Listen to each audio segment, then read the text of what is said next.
오늘 추석인데도 불구하고 예배하기를 포기하지 않고 또 이곳에 나오신 여러분을 주님의 이름으로 축복합니다. 특별한 은혜가 오늘 저와 여러분에게 임하기를 또 간절히 소원합니다. 오늘 명절이 되니까 많은 성도들이 이제 고향으로 또 어디 멀리 또 여행을 떠난 아마 가족들도 있는 것 같아요. 그러나 가만히 생각해 보면 일상의 예배가 우리에게 참 소중한 겁니다. 여러분 그렇게 동의하십니까? 특별한 날보다 일상을 지키는 것이 지혜인 거죠. 극단적인 예가 되겠습니다만은 여러분 1년에 한 번 돌아오는 결혼 기념일 있죠? 그때 우리는 특별한 이벤트를 서로 준비해서 선물을 주고받거나 파티를 하거나 여행을 떠납니다만은 약발이 오래 가지 못합니다. 사실 일상 속에서 아내에게, 남편에게 일상 속에서 사랑을 실천하고 관심을 표하는 것이 훨씬 더 중요한 거거든요. 1년 52번의 이 주일 예배가 별다른 것이 있겠나 싶지만 이 일상의 예배가 하나님 앞에 온전히 드려질 때 그것이 속된 말로 약발이 훨씬 더 오래 갑니다. 우리한테 유익한 거예요. 물론 추석의 의미는 다른 것과 비교할 수 없는 의미와 가치가 있지만 그래도 성도로서의 어떤 예배자로 여러분이 선택하신 것을 정말 칭찬드리고 축복하고 싶습니다. 그런 의미에서 일상의 예배를 꼭 지킬 줄 아는 저와 여러분이 되기를 주의 이름으로 축원합니다. 그렇다고 목사가 꽉 막혀가지고 며느리의 입장 또 자식의 입장을 이해 못하는 것은 결코 아닙니다. 그러나 여러분 저는 하나님 자녀로서의 입장, 성도의 입장을 포기하지 않는 여러분이 되기를 또 권면하고 싶습니다. 어떤 입장이 더 중요합니까? 다 중요하죠. 이것도 놓치지 말고 저것도 놓치지 않는 저와 여러분이 되기를 바라는 겁니다. 어쨌든 오늘 예배 가운데 오신 여러분에게 하나님의 특별한 은혜와 깨달음이 있기를 다시 한 번 더 축복합니다. 오늘 우리가 히브리서를 읽었습니다. 히브리서. 이 히브리서는 요즘 새벽 기도 때마다 제가 순서가 돌아올 때 강의하는 책인데요. 히브리서가 쓰여진 목적이 분명합니다. 어떤 목적이 있느냐 하면 본전 생각이 나는 그리스도인들에게 주신 하나님의 편지입니다. 본전 생각. 본전 생각이라면 이런 거죠. 내가 예수 안 믿을 때가 훨씬 나은 것 같은데 예수 믿고 나니까 너무 복잡하네. 예수 믿고 나니까 너무 손해가 막심하네. 내가 예수 믿고 나니까 핍박이 너무 심하네. 차라리 옛날이 좋은 것 같아. 정말 본전 생각나네. 옛날로 돌아가 버릴까? 그리고 옛날로 돌아가 버리려고 하는 성도들에게 하나님이 너무 안타까이 여기시면서 주시는 책이 바로 히브리서 말씀입니다. 역사적인 배경을 좀 설명하자면 이런 거죠. 로마에 살아갔던 많은 유대인들이 예수님을 만납니다. 핍박을 피해가지고 도리어 로마로 도망와서 믿음을 지키고 사는데 예루살렘에 머물러 있을 때보다 훨씬 더 많은 핍박이 오는 거예요. 예수 믿는다는 게 녹록지 않죠. 어떤 사람은 잡혀서 사자굴에 던지고 어떤 사람은 사람을 껍데기채로 벗겨가지고 기름을 짜가지고 횃불을 대신하고 어떤 사람은 토벌로 몸이 잘리고 어떤 사람은 돌 맞아 죽고 예수 믿는다는 게 너무 핍박이 쉽고 고통스러우니까 차라리 예수를 포기하자. 옛날에 믿던 유대교로 난 다시 돌아가야 되겠다 하는 사람들이 이방인의 땅에서 믿음을 지키고 살아가는 그리스도인들 중에서 속출하는 거예요. 그래서 하나님이 너무 안타까우니까 히브리서라고 하는 편지를 통해 그들을 격려하는 거예요. 우리가 선택하여 믿는 예수 그리스도가 얼마나 탁월한 건지, 우리가 믿는 이 믿음이 얼마나 탁월한 것인지, 이런 것들을 어떤 의미에서는 우리에게 설득하시는 내용이 이 히브리서 내용입니다. 그러니까 히브리서 말씀 중에서도 믿음장이라고 하는 우리가 오늘 읽었던 이 히브리서 11장은 더더욱 그런 것들이 강력합니다. 우리가 선택한 이 믿음이 세상과 바꿀 수 없는, 비교할 수 없는 절대 가치가 있는 소중한 보물임을 우리에게 설명하는 거예요. 여러분 혹시 예수 믿는 거에 대해서 본전 생각나실 때가 있으십니까? 저 아이의 소리가 내 귀에는 아니요 라고 들리는데요. 본전 생각 안 나십니까? 예수 믿는다는 게 어떨 때 너무 귀찮잖아요. 이 추석날 뭐하러 여기 와 계십니까? 송편 먹고 또 가족들끼리 윷놀이 뭐 추석날 합니까마는도 또 어디 나들이도 가고 놀아야 되는데, 그러니까 세상 사람들이 보는 관점에서는 여러분이 어리석기 짝이 없는 거예요, 이 시간에. 그러니까 사람들이 예배하는 것을 포기하고 이곳저곳으로 여행 가기도 하고, 또 며느리의 입장, 자식의 입장을 또 지키기 위해서 고향으로 예배를 포기하고 떠났지 않았겠습니까? 그런 관점에서 보면 여러분은 정말 어리석기 짝이 없는 거예요. 귀찮잖아요. 그리고 또 예수 믿는 게 때문에 이런 것도 제대로 못하고, 회식하면 눈치가 보이잖아요. 나 예수 믿는 거 뻔히 알고 집 사고 장로인 거 아는데 마음대로 술도 못 마시고 귀찮잖아요. 예전 같으면 마음대로 술 먹는데 나한테 뭐라고 할 사람 누가 있어요? 그런 것도 힘들고, 또 예수 믿는 것 때문에 너무 핍박이 있고. 오늘 모르긴 몰라도 여러분 기도하셔야 될 게 있을 겁니다. 추석에 이렇게 형제들 오랜만에 모이면 즐겁고 행복한 시간만은 아니고 또 이게 언성이 높아지고 싸우는 경우가 많잖아요. 그런 거 있어요, 없어요? Yes or no? Yes 아닙니까? 있잖아요. 형님이 어머니한테 해준 게 뭐가 있습니까? 뭐 이렇게 이야기가 시작돼 가지고 술 한잔 먹으면 또 형제들끼리 싸우고 그동안에 캐캐 먹었던 이야기를 다 쏟아내고, 그러다 보면 예수 믿는다는 게 너무 불편하기 짝이 없는 거예요.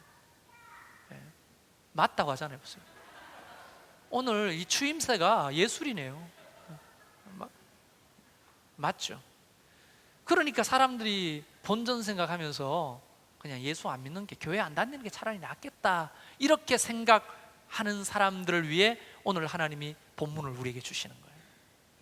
여러분, 우리가 선택한 예수, 우리가 선택한 믿음은 세상의 그런 환난과 핍박, 손해하고는 비교할 수 없는 그런 가치가, 비교할 수 없는 그런 대상이고 존재임을 여러분 확신하시기를 바랍니다.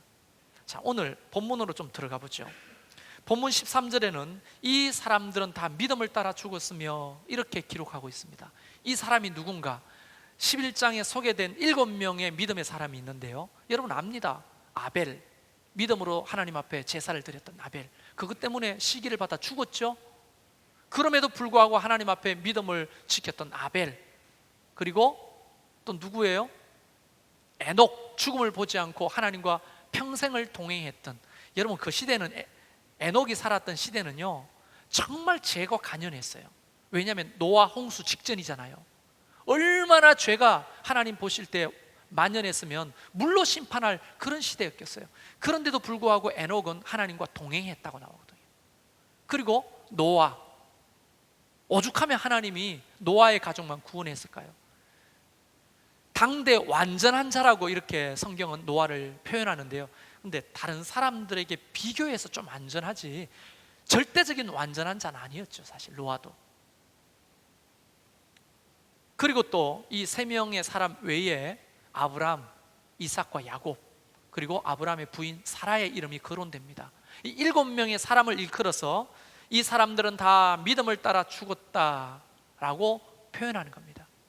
이 사람에 대해서 소개하면서 우리에게 뭘 깨닫게 하시냐면, 이 사람들이 어떻게 믿음으로 살았는지 아니? 이 사람들이 깨달았던 2가지를 너희도 오늘 이 추석날 아침에 예배하러 왔는데 이 2가지만 그들처럼 깨달았으면 좋겠어 라고 하는 하나님의 뜻이 있는 거예요. 그 2가지를 여러분과 나눠보고 싶은 거예요. 이 7명이 가졌던 깨달음 중에 첫 번째가 어떤 깨달음이냐면, 아, 우리는 나그네구나 하는 깨달음이에요. 오늘 본문 13절에 보면 이렇게 땅에서는 외국인과 나그네임을 증언하였으니. 여러분, 세상 만사에 안 좋은 일이 일어나는 이유가 뭐라고 생각하십니까? 물론 돈 때문이고 권력 때문이고 명예 때문이고 시기 질투 때문이고 사람의 욕심 때문인데 그 이면에 말이에요, 더 본질적인 이유를 보면 집착입니다. 집착.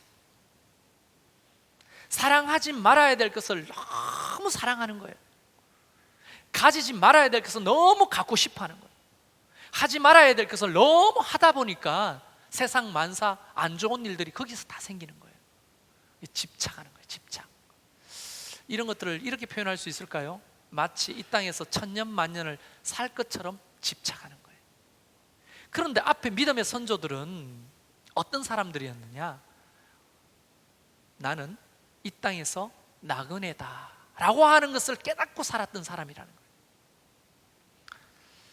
우리 어르신들이 좀 계시는데 옛날 가수 중에 최희준 씨의 하숙생이란 노래 아십니까? 설교 다니지만 한번 불러볼까요?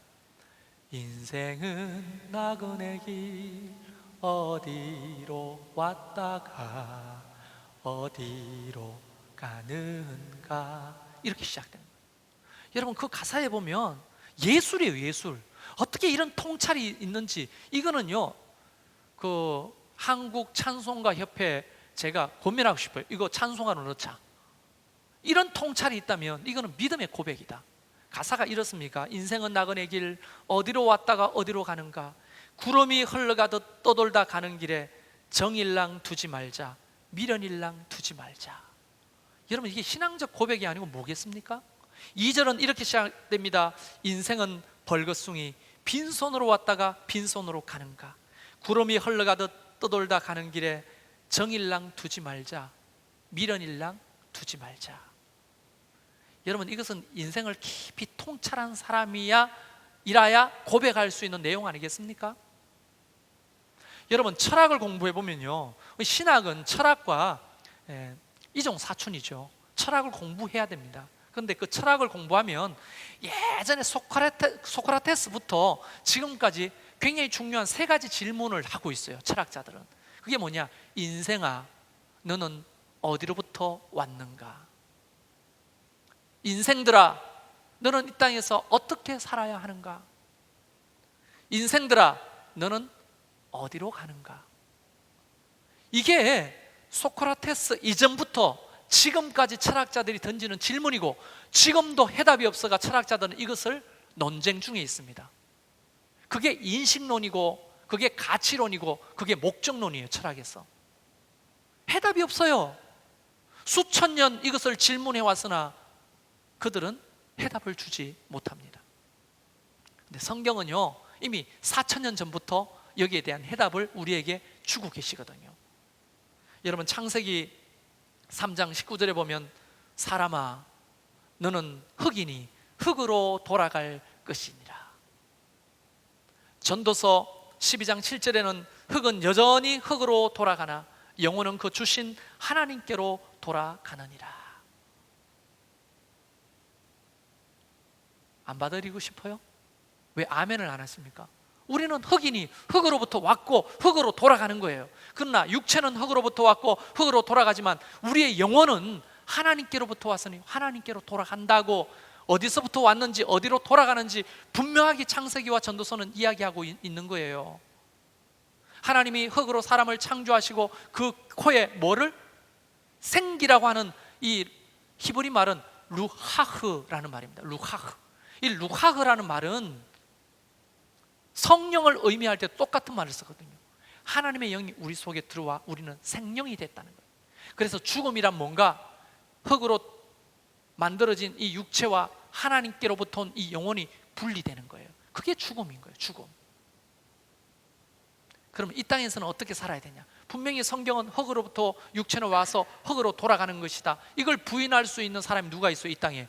아니, 예수 믿고 안 믿고를 떠나가지고 사람들은 죽으면요, 화장을 안 하든 그 불과 얼마 안 있으면 다 흙으로 돌아가는 거예요. 육체는.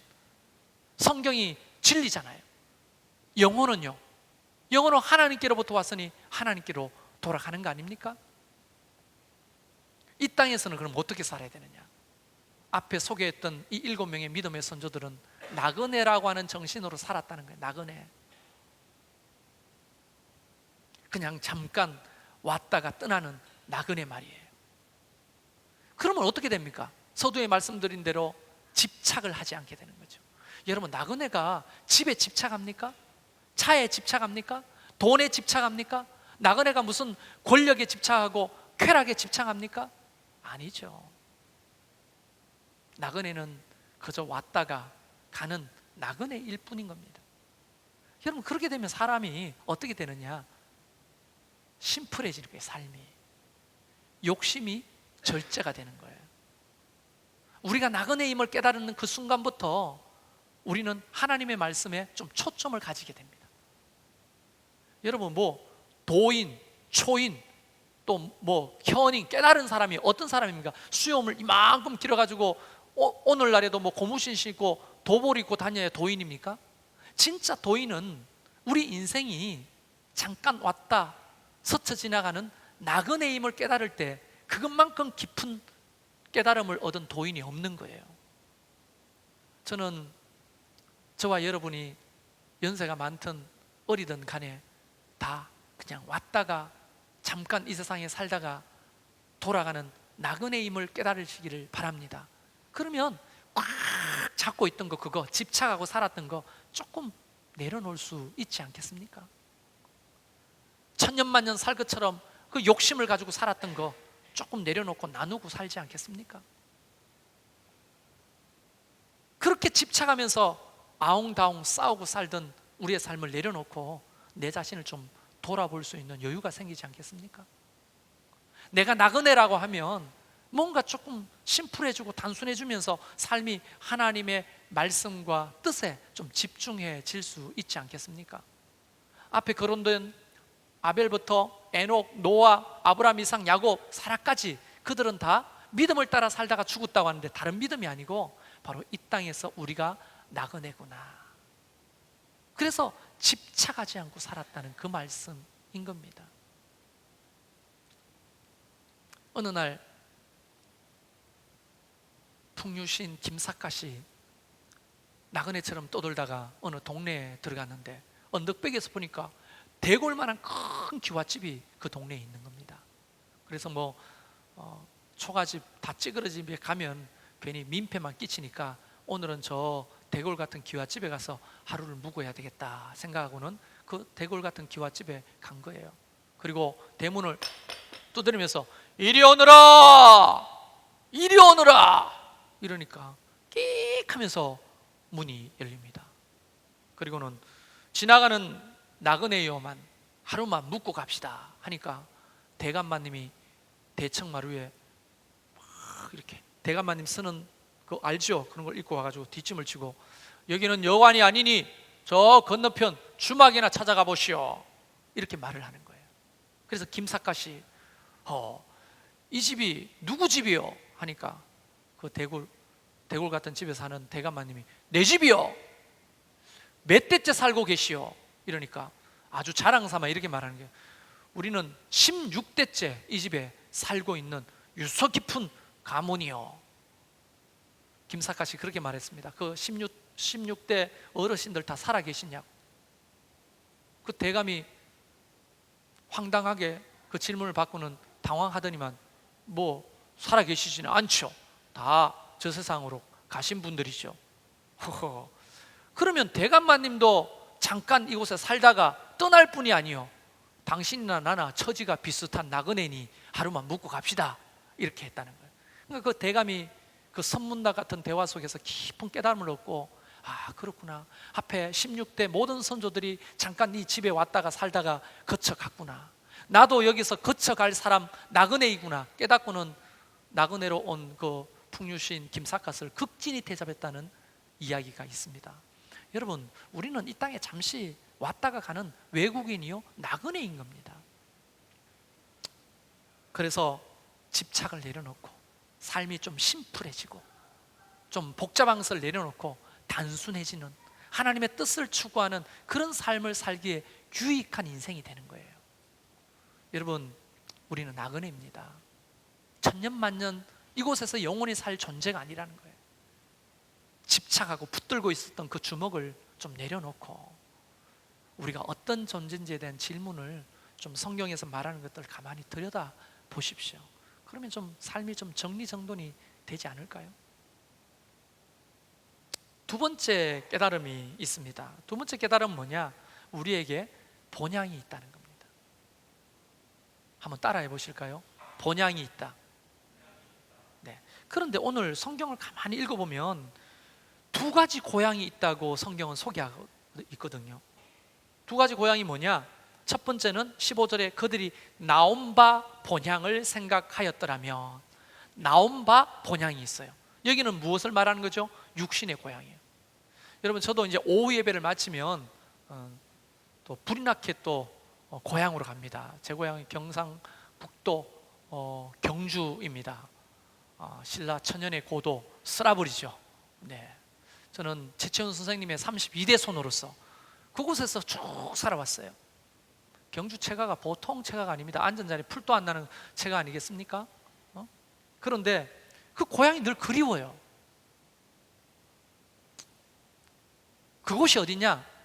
오늘 성경의 표현대로 하면 나온 바 본향이라는 거예요. 나온 바 본향.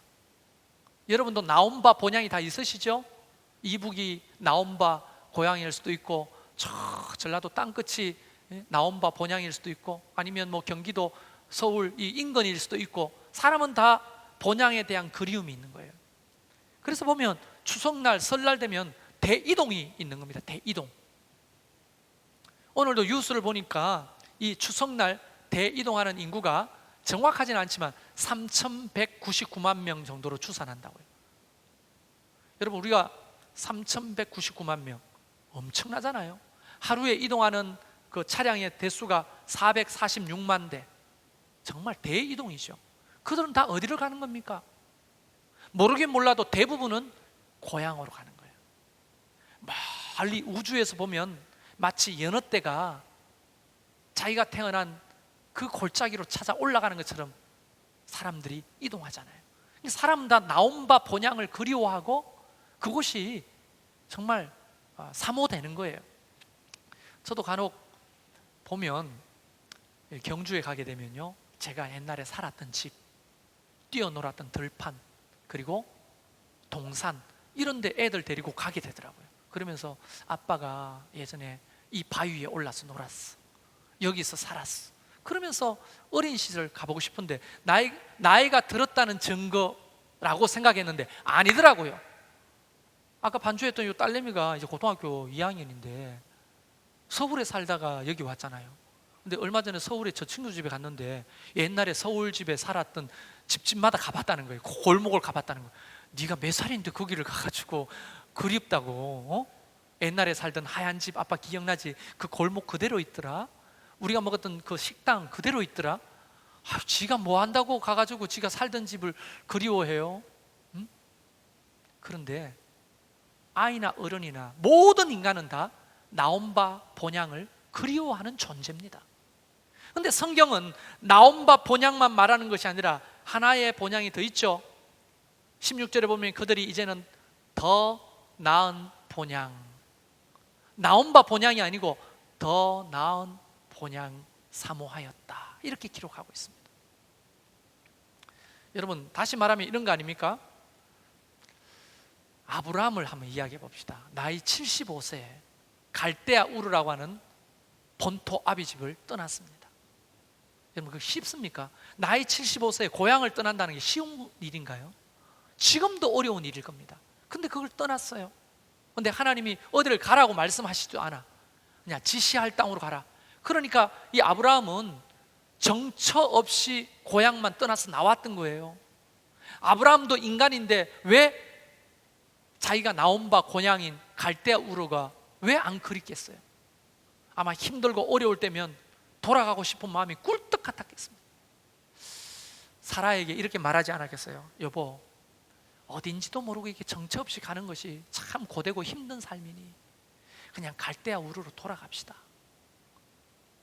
이렇게 말한들 사람들이 그를 나쁜 놈이라고 말할 수 있나요? 사람은 다 자기 고향을 그리워하니 힘들고 어려울 때마다 나이가 들면 들수록 더 고향을 그리워하지 않습니까? 오죽하면 짐승들조차도 죽을 때 고향을 향해 머리를 두고 죽는다고 하잖아요. 그런데 아브라함은요, 더 나은 본향을 사모했다라고 기록하고 있는 거예요.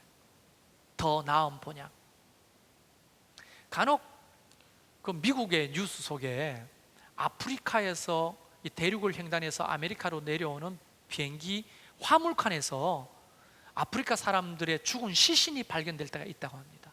이게 뭐냐면 아메리카 드림을 꿈꾸고 갈 만한 돈이 없으니까 짐칸에 몰래 숨어가지고 타고 오다가 기압 때문에, 공기 때문에 질식해서 죽거나 또 잘못돼서 죽는 경우가 간혹 있는 거예요. 그런데 언젠가 신문에 보니까 한 사람이 끝까지 살아남은 거예요. 화물칸에서. 미국에 불법 이제 이민을 온 거죠. 밀항을 해가 온 거죠. 그런데 짐을 내리는 직원들한테, 공항 직원한테 잡힌 거예요. 그래서 인민국에 잡혀 있는데 그 소식을 듣고 기자들이 몰려온 겁니다. 당신은 어떻게, 어디에서 왔습니까? 하니까 우간다에서 이렇게 미국으로 왔다. 왜 왔냐? 왜 미국으로 오려고 했냐? 하니까 그가 영어로 이렇게 말했습니다. The better country. 미국이 훨씬 더 나은 나라라고 생각했기 때문에 왔다는 거예요. 목숨을 걸 만한 가치가 있는 나라라고 생각하냐? 우간다의 많은 사람들이 미국은 자기 나라보다 훨씬 더 a better country, 더 나은 나라라고 생각하고 이렇게 오고 싶어 한다는 거예요. 기자들이 그 기사가 미국에 쫙 퍼졌습니다. 시민들이 밀항에 온 이 사람에게 시민권을 주자고 막 사람들이 피켓을 들고 항의하기 시작합니다. 결국 그 사람 명예 시민권을 얻었습니다. 미국을 자기 나라보다, 세상 어떤 나라보다 더 나은 나라라고 생각하며 사모했고 목숨을 걸고 밀항에 왔다는 거예요. 여러분, 하나님의 나라가 미국 정도겠습니까? 천배 만배 좋은 나라가 우리 하나님 나라 아니겠습니까? 정말 a better country가 아니겠어요? 지금보다 훨씬 더 좋은 나라가 하나님의 나라가 아니겠느냐 하는 겁니다. 만약 아브라함이 자기가 나온 바 고향으로 돌아갔다면 그는 믿음의 조상이 못 됐을 거예요. 그런데 그는 끝까지 더 나은 본향을 사모함으로 믿음의 삶을 살았다는 거예요. 이삭도 그랬고 야곱도 그랬고 오늘 하나님은 저와 여러분에게도 그렇게 해주기를 바라고 계시는 게 아닙니까? 오늘 여러분 중국의 춘절이죠. 중국의 설날. 그때 되면요 뉴스에 보니까 중국 사람들이 27억 명이 이동을 한대요. 13억 5천 정도 되는 중국 인구가 어떻게 27억 명이 이동해요? 다시 말하면 한 사람이 2번 정도 이동하는 거예요. 설날에는 어마어마한 대이동인 거죠. 그 사람들이 다 고향을 찾아 떠나는 거예요. 여러분, 우리가 고향 가기 위해서 얼마나 많은 대가를 지불합니까? 시간을 지불하죠. 또 빈손으로 갈 수 있나요? 그래도 뭐 꾸러미 선물을 사가야 되죠. 빈손으로 올 수 있나요? 뭐라도 부모님한테 용돈이나 좀 드리고 와야 되죠. 조카들 보면 모양은 안 그렇지만 내 눈에는 전부 다 이러고 있는데 단돈 만이라도 지켜주고 와야 되죠. 얼마나 많은 대가를 지불합니까? 여러분, 그러나 더 나은 본향에 대해서는 왜 대가를 지불하려고 하지 않는지 모르겠어요. 믿음의 여정이라고 하는 것은 그 바로 더 나은 본향을 사모함으로 그것을 위해서 대가를 지불하는 것이 믿음의 여정이라는 거예요. 오늘 추석날 수많은 사람들이 그렇게 본향을 찾아 떠나고 나 또한 오늘 고향을 향해 가지만 저는 깨닫는 겁니다. 내가 이렇듯 더 나은 본향에 대해서도 사모함이 있는가? 그것을 위해서는 나는 얼마나 대가를 지불하고 있는가? 이런 것들을 이 추석날 좀 돌아보면 좋겠다는 거죠. 믿음의 조상들 7명 거론하고 있지만 이들은 다 믿음으로 살았다가 죽었다고 했잖아요. 다른 믿음이 아니에요. 내가 나그네 임을 깨닫는 믿음, 그리고 내가 돌아가야 될 더 나은 본향이 있다고 사모하는 그 믿음 가지고 살다가 하나님의 품에 안긴 이분들, 오늘 저와 여러분에게 하나님은 그렇게 호소하는 거예요. 너희들은 지금 많은 대가를 지불하고 네가 나온 바 본향에 가려고 노력하지만 더 나은 본향이 있음을 꼭 기억해라. 그것을 위해서 살아라. 여러분, 더 나은 본향 가려면 뭐가 필요해요? 더 나은 본향에 들어가려면 티켓이 있어야 될 거 아니에요. 티켓. 그 티켓은 다름 아니라 성경은 오직 믿음으로 말미암아 구원에 이른다고 되어 있습니다. 믿음이라는 티켓. 그러니까 줄서 아주 얌전하게 품위 있게 줄을 잘 써가지고 입구까지 도달했다고 들어갈 수 있는 게 아니고, 입구에 딱 보면 사람들이 뭘 요구하죠? 영화를 볼 때나 뭐 프로야구를 볼 때나 또 어디 박물관이나 콘서트에 들어갈 때 줄을 아주 품위 있게 썼어요. 새치기도 하지 않고 도란도란 얘기하면서 품위 있게 점점점 다가섰어요. 문 앞에서 뭘 요구하냐고요? 당신은 새치기도 하지 않고 오랫동안 줄을 잘 썼기 때문에 들어가시오 해주는 데가 어디 있습니까? 좀 알려주세요. 티켓을 요구하잖아요. 본조비 티켓을 요구하지 않아요? 요즘 그 공연하는데 보고 왔어? 좀 아빠한테 보내달라고 그래. 밴드 하려면 그런 걸 봐야 되잖아. 세계 최고의 뮤지션들인데 그 본조비 티켓이 있어야 들어갈 거 아니에요. 그냥 조용히 이렇게 품위 있게 새치기 안 하고 3시간 동안 줄 쓴다고 여주는 게 아니에요. 마지막 때는 티켓을 요구하는 거예요. 본향도 마찬가지입니다. 여러분이 교회 생활 아주 품위 있게 50년 했다고 들어갈 수 있는 데가 아니에요. 여러분 속에 참된 믿음이 있는지 그 믿음의 티켓을 하나님께서 요구하실 때 그러면 티켓이 필요해요? 그래도 나는 직분이 목사고 장로고 권사고 집사인데 들어갈 수 없어요? 그걸로는 안 됩니다. 돌아가서 믿음을 준비해 오셔. 내가 지금 50년대, 우리 집이 6대째 예수 믿는데 안 됩니까? 안 됩니다. 그리고 그 천국 문 앞에서 돌아온 사람들이 만든 노래가 뭔 줄 알아요? 돈으로도 못 가요 하나님 나라. 힘으로도 못 가고 연조로도 못 가고 직분으로 못 가고 오직 믿음으로 가는 나라가 하나님 나라. 우리는요 품위 있게 줄만 서는 형태의 신앙을 할 때가 많습니다. 그러나 여러분 믿음을 준비하십시오. 어떤 의미에서 이 추석날 여러분이 예배를 포기하지 않고 이 한 걸음 성전을 향해 온 것이 어떤 의미에서 믿음을 준비하는 굉장히 중요한 자원이 될 겁니다. 이런 믿음을 지키고 살다 보면 하나님께서 마지막 그 문 앞에서 네가 더 나은 본향을 사모했으니 통과! 이 말을 우리가 듣게 될 줄로 믿습니다. 그렇다고 지금 이 자리에 안 보이는 사람이 다 통과 못한다는 말은 아닙니다. 혹시 방송을 통해 보시는 고향하신 우리 여러분도 예배를 포기하지 않길 바랍니다. 며느리의 입장, 아들의 입장보다 성도의 입장도 포기하지 않길 바랍니다. 이런 믿음을 가지고 사는 것, 이게 바로 믿음의 삶이라는 거예요. 오늘 추석입니다. 모든 사람이 고향 가잖아요. 여러분도 어디를 또 왕래하신다면 가면서 한번 생각해 보세요. 우리가 나그네구나. 내가 집착하고 욕심을 가지고 살 필요가 없구나. 좀 내려놔야 되겠구나. 우리가 그냥 나온 바 고향이 아니라 더 나은 본향을 사모하고 사는 게 많은구나. 나는 그 티켓을 준비하고 있는가? 이런 것들을 좀 생각하면서 믿음으로 살아가는 저와 여러분이 되기를 주의 이름으로 축원합니다. 우리 앞뒤 옆 사람에게 이렇게 인사합시다. 더 나은 본향을 사모하십시오.